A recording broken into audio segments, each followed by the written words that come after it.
Hai Kak Nurul, padung bulan Kak umur sinyak dro ni. Alhamdulillah Kak Dita mau 6 bulan. Nak nejak babak imunisasi kah? Betul imunisasi. Sakit sinyak-sinyak tu disuntik. Betul cik lah. Ilon kat 8 bulan sinyak hana lon jak ba imunisasi. Yang ka imunisasi pi, watai ka raya pun sinyak je ipo. Raya dah game Kak Mala. Kak Mala. Hana ni abah sinyak ane untuk je imunisasi. Hei. Kak Mala. Hai Bang Joni, perlelon pegah bak dro ni, imunisasinya but yang kurang gad. Mantang banyak sinyak tu, kadang yak cop-cop dengan jarum.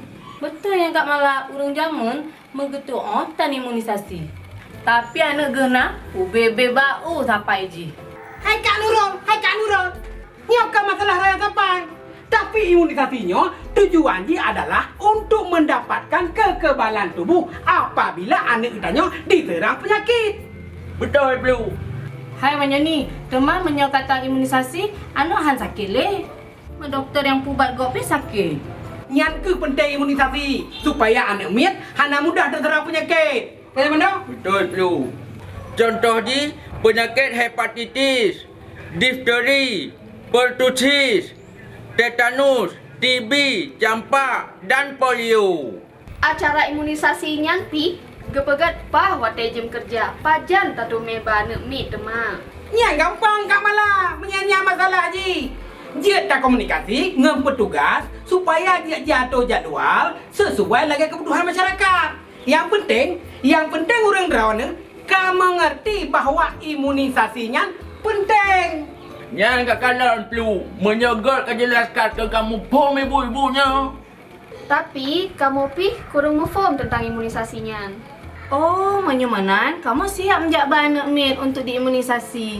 Kepegah le urang, imunisasinya ubat yang disuntik dalam badan anak mit ketanyo harum. Yang kenyang salah don Kak Mala. Hana mentepu sapu pi. Kan pegah haju. Betul, Blue. Iji harus tak mengerti, tak pahami, tak cerna dengan pikiran dan nyoba rojet tak pegah.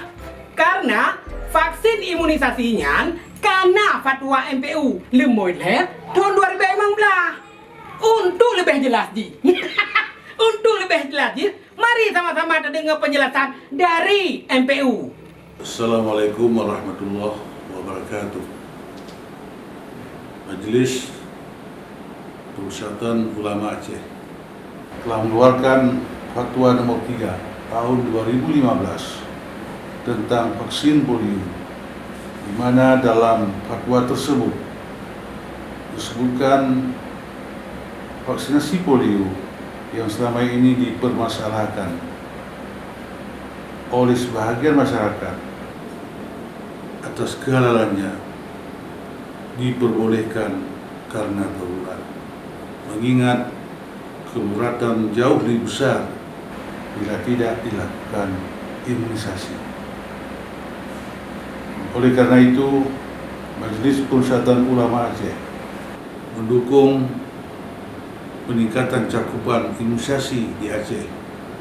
Ayo dan mari bawa bayi dan balita ke pos kesehatan terdekat untuk mendapatkan secepatnya imunisasi. Assalamualaikum warahmatullahi wabarakatuh.